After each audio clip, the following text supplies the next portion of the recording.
Hey, it's your boy Rain Hot. Hey, okay.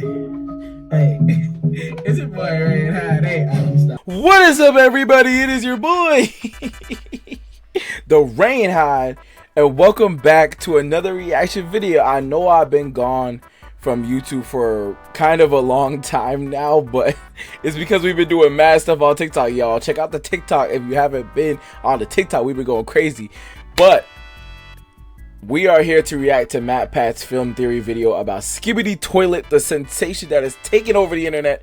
So let's jump right into it and see what he got to say. My theory's ridiculous. Oh, he's saying hidden lore. Oh my god. Yo, I wonder what he's gonna say for real. Hello internet, welcome to Film Theory, the show that needs you to skibbity dom that subscribe button. Yeah. Are we for real now? No, I'm playing. No, cause like I actually do like Skibidi Toilet for real. I ain't gonna lie. Actually, low key, I watched it a little bit. I ain't gonna lie. Toilet over the last few months. Get your head out of the toilet and let me tell you that no one, and I mean no one, has seen this much success so quickly on YouTube before. As I write this episode, the channel's creator DeFuke, I can't say his name, can I? How about I make it classier for you? And what's crazy about this YouTuber though was that like I think he actually had like some pretty good success before this whole Skibidi Toilet thing kind of blew up. Like he actually had a really well established channel. 3 and 4 you know what I'm saying? billion views a month with a yeah, that's insane. Those are numbers that are so big they'd make like Mr. 4 billion views a month is insane, insane, bro. Either. People are sticking around for this thing. The channel had about 1.25 million subscribers when it posted the first Skibidi Toilet video back in February. Now, just 5 months later, it's already past 20 million. So damn, 21.3 million. Last time I checked it, it was 18. That's insane. Episodes, one of the titular Skibidi Toilets literally destroys YouTube HQ in a not so subtle metaphor for how this show is broken. I saw that. Skibidi Toilet has fully taken advantage of that's hilarious, man. Shorts content, and it has rode that wave to create a level of virality that has never been seen before. So those are the numbers, but what is it? Well, it's a head in a toilet. Yep, it's some Gmod animations. It's a head in a toilet. This is the thing that has captivated Gen Alpha and Gen Z and hell, even some millennials in there, man. Insane. Truly a weird and wonderful place. No, if I'm being completely serious, that's just how the whole thing starts. As the series goes on, the whole thing evolves into a full-on cinematic war between toilets with human heads and people with camera heads, complete with massive titans, mind control, and, wait for it, hidden lore. Hidden lore. Every episode of the series, Lore Skidor. getting that darn song permanently etched into my brain. What became clear to me was that this goofy meme show wasn't just about being lol so random. It's also not content just remaining as an epic toilet action anime. Yeah, that doesn't sound good. Probably should rephrase that one. Instead, there's an entire meta story buried in. Yeah, like, cause like that's the thing is that like a lot of people on TikTok have been hating on Skibidi Toilet because they've been saying that you know, it has no lore, it's just whatever. And obviously it's not the most lore intensive thing in the world, like everyone knows that. But at the same time, there actually is a really, sorry, I have to keep tapping my screen because my camera, because it keeps like fading away. But there's actually like a real story, or there's like a plot, like a loose plot that's going on.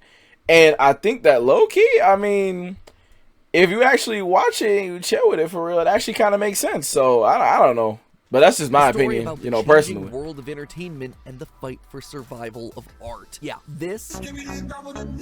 Yeah, that's the theory I heard of. To teach us a profound lesson about the meaning of art. And once you see the story that's hiding right in front of your eyes, it becomes clear where the story is ultimately going to end. So grab your knob toilets, plungers, and KPRL speakers, loyal viewers. Yo, the speaker. Flush ourselves deep into the fever dream that is Skibidi Toilet. Sorry, it's late, y'all. Here are pretty straightforward. The whole thing starts when a man's head appears out of a toilet and starts singing a mashup of the 2007 song Give It To Me by Timbaland and the 2022 Turkish song called Dam Dam Yes Yes by Bisser King. But things quickly escalate from there. The toilet heads start to spread. Pretty soon we see an army of these toilets marching, or rather sliding their way down the street military. No, imagine, bro, imagine if you was just chilling one day on like a park bench, just eating, you know, a $5 foot long sub from Subway, a meatball sub, and all of a sudden you just see a toilet pull up to you, and it's just a skibidi dub dub dub. Yes, yes. Like, what kind of shit is that, bro? Lasers, they even transform humans into more skibidi toilets. Pretty soon, they've established their own cult-like religion, a police presence. They even have themselves a leader of the army in the form of the G-Man from Half-Life. For those who don't know, in the Half-Life games, the G-Man is described as this sinister, interdimensional bureaucrat, and he has this strange reality-bending power. So why not just throw him into a show about evil toilet men? Very quickly, it becomes apparent that the people of this but are the toilet men evil though? Terrors. By the time episode we don't know. We don't know. Pretty much stop seeing humans altogether. Enter the cameramen. People with cameras for heads. Pretty self-explanatory. But it quickly becomes clear that these characters serve both literally and figuratively as our point of view. Pretty much all episodes are shown from the perspective of one of these cameramen, often ending with the POV character either giving a thumbs up to one of their comrades or being killed at the hands of one of the Skibidi Toilets. Or just literally dying. A group of cameramen have made it their mission to eliminate the Skibidi Scourge. They form an organized militia, they Fortnite dance away from the police, and then they form unlikely alliances with other species that inhabit this world. The Speakermen and the TV Men, two other groups of creatures that are just here for some reason, probably better suited for a radio just around. And together they plan to protect the planet from these porcelain pirates. And yeah, that's pretty much about it in terms of broad strokes. The rest of the series basically follows a fairly standard formula. Well, I mean, as standard as a show about sentient monsters from Bed Bath & Beyond gets. We constantly see the cameramen inventing some new technology, such as their giant toilet-kicking boss. Because that's the thing. Oh, I hit my mic. Because that's the thing that I really like about this this whole series is that, like, it's not just a very, very weird war that has like a lot of like lore to it or like, you know, plot or whatever, but it's also an arms race. Like, they're literally advancing technology as the war goes on. And on top of that, I mean, low-key, that actually is pretty relatable to real life. Like, when you think about, you know, like how actual war like happens, a lot of it has to do with both sides literally racing against time to create better technology, kind of like in World War I and World War II. And this, by all accounts, is a world war. Like, in turn, the toilets let's be honest. Discarded remains of their fallen foes to become more and more powerful. This exactly. That's what I'm saying. Over and over again, eventually leading to where we currently are in the story, with giant kaiju-level battles between the G-Man toilet and the various Titan robots that are created or partnered with the cameramen. And that, to 99.9999% of people, is what the story of the series is. But I'm here to tell you, it is so much more than that. The battle between the toilet, Matt, lay it on me, bro. Pause. Of the battle between YouTube content and traditional medias like the film industry. Yes, I'm feeling okay. And no. Actually, it's like I just talked about in the beginning. Like, I heard that this was a theory that a lot of people. This is a theory that a lot of people have been talking about. Core, a story about how entertainment is changing and how the series creator DeFuke Bohem is going to be the one that merges those two worlds together. It sounds insane, right? Okay. I'm so excited about I'm kind of feeling that. I'm kind of feeling that a little bit. This series is littered with models, assets, and references to an age gone by on the internet. That's true. Before YouTube.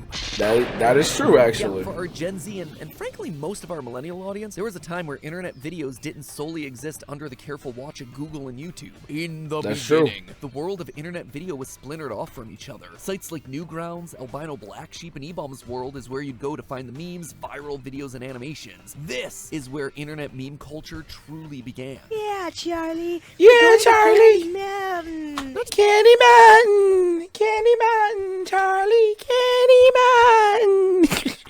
Be too internet boomer about it, but there was a time that when you saw a funny video, you'd have to send it to your friends via email. Yeah, that platform that your parents use for work these days. It used to be where you got all your lulz from. Because, you see, the thing is that I was born in the year 2000, so by the time I got, like, old enough to really understand stuff, like, newer stuff was coming out. But the thing was like, I vaguely remember having to do stuff like this, like being like a 6-year-old, 5-year-old kid, just like sending emails or, you know, getting emails of videos or having to like upload a video to another platform instead of just being able to share it to a platform. Like nowadays you could just like share a video to a platform and it plays from that platform. But you had to like actually If you just knew a post guy, it on I there. must You know what I say. mean? And one of the Like there was biggest no styles of video content that arose from share. this You know what I early internet mean? age was the genre that would eventually come to be known as the YouTube poop. Ironically enough, the style of a YouTube poop Yeah. the age of YouTube. These videos Yeah, would I involve love clips YouTube or poops. assets from TV, film, YouTube poops is where I basically get my comedy from. Like, if it wasn't for YouTube poops, I would not be the type of person I music, was. just mashing them all together into an unholy stream of consciousness. There's only one real solution to this mess. A stray Christmas tree? Oh no, Luigi! We gotta get rid of this trash before it turns me all the way into a Koopa! Damn. Ow! Why do I feel like that's racist? The internet back then, very different, but still very much the same. By the way, I didn't edit that clip at all. That is it unedited in its 240p. Oh my- Did these oh videos make my sense? God. No. Was it insane? Yep. Absolutely. Did any of it matter? Who cared? Anything No, goes. It was the honestly, early not. days of online video. For the first time in history, you could literally make anything you Oh, wanted snap. and upload MatPat to your YouTube website. poop? Anything that came out of your head. In the 80s and 90s, if you wanted to make Insane. a movie, you needed a video camera, the ability to cut and edit film, a platform Yep, to share that's your true. creations, all of which were either prohibitively expensive, difficult to achieve, or quite frankly just didn't exist. In the early Yep. 2000s though, free software like Windows Movie Maker opened up the world of filmmaking to a wider audience. Yeah, One man. company that really Those embraced Movie the Maker Wild West nature of YouTube the internet videos. was Valve. Today, they're best known for creating Steam, but back in the day, believe it or not, they used to make video games. They were responsible for tentpole series like Half-Life, Counter-Strike, Portal, Team Yep. Fortress, Dota. Valve dominated the gaming scene, and the one game that truly embodied both their gaming ethos and their embrace of the online was Gary's Mod. Gary's Yep, Mod was a sandbox game where players could mess around with the physics, objects, and assets found in Valve's popular franchises, and then use those to create their own little movies, games, and shorts. This eventually evolved into the creation of Source Filmmaker in 2013, a video Yeah. editing tool that allowed creators to more easily create funny videos just like they had with Gary's Mod. And this proved to be a godsend for YouTube poop creators. If you've ever seen a video featuring characters from Team Fortress 2 doing insane things, it's probably Yep. created using SFM. And yeah, this too, like, people today don't even, well, I mean, people know, because the people who are around today in those days were kids, and now, you know, they're adults. But it's so interesting to look back to this sort of era of YouTube, because it really puts into perspective how big Gmod really was. That even in 2023, it's still something that can dominate the industry. His Skibidi series has really shown that era of creativity can still be relevant. How it just goes back to that nostalgia, man. In fact, DeFuke Bohem, creator of Skibidi Yeah, Toilet, he originally has, made yeah. for himself online by making these sorts of videos. Exactly, Content exactly. exactly like this. This is what I was talking about Wrestling earlier, Skibidi again, Toilet the seems like content. it still is being created in SFM. So why the big trip down memory lane? Well, I believe that those edgy videos, those YouTube poops that came and went with My internet mic, trends, my I mic. believe that those are what the toilet heads in Skibidi Toilet represent. Look at the evidence. First, there's the fact that the characters are literally toilets, the place where you poop, like a YouTube poop. Pretty direct True. connection there. Second, there's the True, fact true, that the true. heads of all the Skibidi Toilets are straight from Gary's Mod, Half-Life, SFM, Yep. drawing yet another direct connection. There's also some more subtle hints as well if you look between the lines. In episode 4, there's a subtle background detail that shows how humans become toilet people as soon as they're exposed to the influence of the toilets. With Yeah, across that the normal too. Restaurant, the toilets march That in. that was an interesting thing that I noticed in that video, was that, like, it kind of never really happened again in the series as far as I'm concerned. I haven't seen all of the series, but I've seen a good portion of it, and it's never really explained nor, I guess, elaborated on through the visual storytelling of how that exactly works. But I remember noticing that too, that they just turned into toilets. Some of those toilet heads even rise through the ranks, appearing in later episodes as leaders of the toilet army. It is the definition I didn't of notice virality. that, The yeah. toilet people are a disease that's spreading, just like a video going viral in the early days. We also know that the events of the series are happening sometime in the past. In episode 20, after going toe-to-toe against the G-Man, the camera Titan flies away, flying past two very important buildings, the Twin Towers. Notice here how it's an exact replica, straight down to the Oh, side at the actually, top of yeah. those buildings. This tells us that the events of the And, series and the buildings are actually built, like, not directly. There, one is built a little bit ahead of the other, actually, from that perspective. So, okay, Yeah, that's actually. I mean, I don't know 2001. if necessarily, but you know, then again, I don't know. But that's a good pickup. Websites like Newgrounds did exist back then. That's true. Videos were also big in the early internet days, like around 2006. So while it's not an exact timeline match, this toilet world isn't meant to be some dystopian future. Instead, it's much more of a dystopian past, a reference to an earlier time gone by. Also, just take a look at the way that the Skibidi Toilets get stronger throughout the 50-episode series. While the cameramen develop new technology and techniques to get the upper hand in the battles, the toilets instead repurpose, they remix, they reuse the stuff that the cameramen leave behind. If that's remixing is well, I mean, I don't know if I would use the word I don't know if I'd use the word left behind. I would say more like taken and stolen, you know, not, you know, horrible experience. I can't speak. Stupid. Horrible experimentation against the laws of nature. That's what I would say this is. Isn't just the pure essence of what is YouTube. You know, poop. I don't know what. I don't think the word left behind is a good way of putting it. Literally represented by audio-visual equipment, cameras, speakers, TVs. It does not get more direct than that. Who else would serve as the perfect antagonist for the literal embodiment of YouTube poop than legacy media? Digital content like YouTube poops are made from reusing. This is all making sense. This is all making sense. Three industries, just like how the Skibidi Toilets get stronger by repurposing the tech that they find on the camera, speaker, and TV men. The camera, speaker, and TV men being metaphors for the big three media industries has actually been teased throughout the entirety of the series. Back in the beginning of Skibidi Toilet, when we were just dealing with toilets and cameras, we could see a clear hierarchy amongst the ranks of the cameras. Well, the grunts were all the small closed-circuit TV-style cameras. The more advanced and the more movie-like the camera became, the higher up it was. The big movie studios were literally that is another trend that was going on in that like in the camera, speaker, TV men ranks, there is like a hierarchy of technology. So that really does make a lot of sense that it would represent the highest quality of each sort of older medium of entertainment or film or cinema. I get that. Take a look at how the TV Titan goes about destroying the toilets. It uses this sound. We know what that sound is. We all know what that sound is. An awful lot like the old THX intro sound.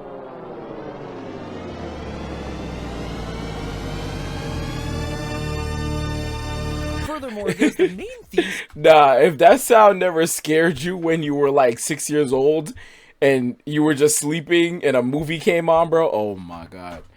I think there was one time where that sound just like scared the crap out of me. By the speakermen whenever they attack. But other than that, I really liked it. Is the 1985 song "Everybody Wants to Rule the World"? Everybody wants to rule the world. Very on the nose in terms of the theme for the series. Two factions at war trying to rule the world, but it's also just an old song from the 80s. It's dated, just like the media it's meant to represent in the series. Media that in the real world is actively fighting off the digital video threat. But there's something off about that, right? It feels like the series wants us to be rooting for the cameraman. In fact, there's this one scene in episode 49 that clearly establishes the toilet heads as the bad guys. Occasionally throughout the series, you'll have a character speak in some distorted voice. What's actually going on there is that they're speaking in reverse. And they're speaking in reverse. So the TV says to the toilet what sounds like "you are so bad" when the whole thing's reversed and cleaned up. You are so bad. But there's no world where we should be rooting for traditional media, right? Especially when you're talking about a digital series. I know the show's odd, but the idea that we're supposed to be sympathizing with some of the least sympathetic industries on the planet seems like a step too far. Meanwhile, we're supposed that is true. The internet video side? I mean, the series got popular because... Well, I mean, that's all assuming that that's what the series is actually about. Like, I know it's a theory, but like, you know, obviously that is one thing in this whole theory that I guess kind of makes it weird. I know he's about to explain it, but I'm just saying beforehand that like it seems clear that the camera people are the protagonists. So if they're supposed to be the media that was of an old age and then now is kind of gone because of the toilets, which represent the new age, then it's like, are we rooting for the wrong side? Like, is this just like a big like switch up moment where like we're just gonna be like dumbfounded at the end? maybe that's what it Of is. You know what I'm saying? videos. Spoiler alert, singing meme face in a toilet? Yeah, that's the kind of thing that would never happen in a world of TV or film. We are That's true. clearly missing some sort of key point here. We have our two sides clearly established, but who or what exactly are we supposed to be rooting for here? Well, that, my friends, is where the most recent episodes come in. At the end of episode 47, we see a G-Man toilet destroy the POV cameraman, just like we've seen him do in many other episodes before. Yeah. But then, through the lens of our fallen camera, we see someone coming into frame. And it's not just anyone. That's it's the creator. a person. We haven't seen a human in the series for literally dozens of episodes, and yet, out of the blue, a person appears. Actually, that's not true. Matt Pat actually missed a detail. In one of the episodes before this, or he might say it, but in one of the episodes before this, there actually is, in the episode where I think it's the episode after when the TV Titan fights the speaker Titan, or when they first meet, but in the next episode they fight for the first time. There's actually a person like in a house, but it might also be this guy. But it looks like a different guy. I don't know. Either. This character looks an awful lot like DeFuke's channel avatar, doesn't it? Like I mentioned earlier, humans didn't really play much of a role in this franchise prior to this very moment. In the beginning, humans were just cannon fodder for the toilet overlord. And by the way, I think it might be episode 45 is the one I'm thinking of.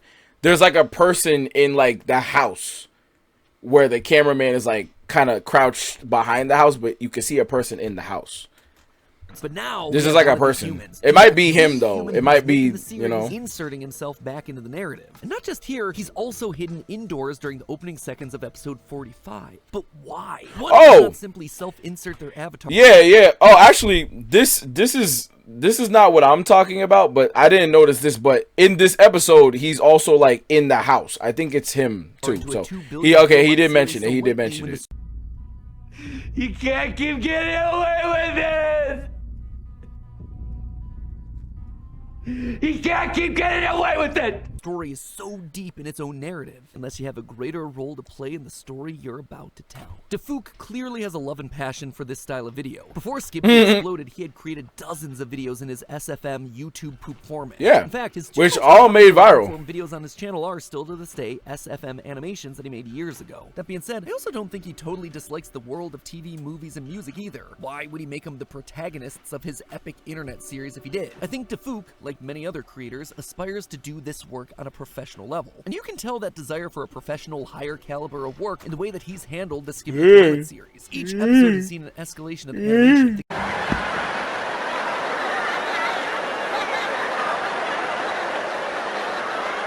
Nigga, did you know that I can see you?